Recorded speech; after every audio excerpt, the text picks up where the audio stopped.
सर्वांना नमस्कार. मी राहुल कर्डिले, जिल्हाधिकारी नांदेड. आपल्याला माहिती आहे की नांदेडमध्ये 10 फेब्रुवारी ते 11 मार्च या दरम्यान 12वीची परीक्षा पार पडत असून यामध्ये मोठ्या संख्येने आपले विद्यार्थी जवळजवळ 112 केंद्रांवर परीक्षा देत आहेत. या परीक्षेच्या अनुषंगाने मला हे सांगायचं आहे की सर्व विद्यार्थ्यांनी अत्यंत तणावमुक्त वातावरणात ही परीक्षा द्यावी, चांगला अभ्यास करावा आणि कुठल्याही दबावाशिवाय भीतीशिवाय ही परीक्षेला आपण सामोरं जावं. तथापि या सर्वांना माझं हे सांगणं आहे की कुठल्याही प्रकारची कॉपी आपण या परीक्षेसाठी करू नये. या परीक्षेसाठी जे काय इन्व्हिजिलेटर आपण तैनात केलेले आहेत ते सगळे असतील, संस्थाचालक असतील किंवा यामध्ये इन्व्हॉल्व असलेले शिक्षक यांनी पण कुठल्याही प्रकारे कॉपीसाठी मदत चुकूनही करू नये, ही सगळ्यांना माझी सक्त सूचना आहे. या परीक्षेच्या प्रक्रियेसाठी आम्ही मोठ्या प्रमाणावर आमचे सर्व अधिकारी नियुक्त केलेले आहेत. त्यामध्ये ॲडिशनल कलेक्टरपासून आमच्या मंडल अधिकारी तलाठ्यापर्यंत सर्व पथक आमचे ग्राउंडवर असणार आहे.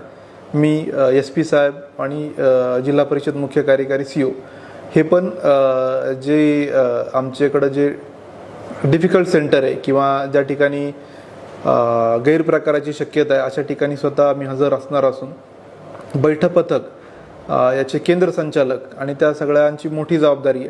त्याच्यामध्ये कुठल्याही स्तरावर हलगर्जीपणा झाल्यास कठोर कारवाई करण्यात येईल, हीच सगळ्यांना माझी सूचना आहे.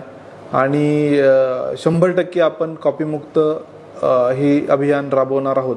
त्याचबरोबर यावेळेस आपण आपल्या झूम फॅसिलिटी थ्रू सर्व केंद्रांवर आपल्या नजर राहणार आहे. 2 कंट्रोल रूम आम्ही उभारलेले आहेत आणि या कंट्रोल रूममध्ये कुठल्याही केंद्रावर कुठली गडबड आढळल्यास किंवा केंद्राच्या बाहेर कुठली गर्दी असेल किंवा कुठं परीक्षा केंद्रावरचे शिक्षकच विद्यार्थ्यांना काही सांगत असतील तर यामध्ये कुठलाही गैरप्रकार आढळला तर त्यामुळे आम्ही ते व्हेरीफाय करू शकतो. CCTV आमच्या सगळ्या केंद्रांवर आहेत. त्यामुळं अशा केंद्रांच्या बाबतीत नंतर जरी आम्हाला काही फुटेज सापडलं तर याच्यामध्ये फौजदारी गुन्हा आणि निलंबन, विभागीय चौकशी या सगळ्या कारवाया होतील. तर हीच सगळ्यांना माझी विनंती आहे, आव्हान आहे.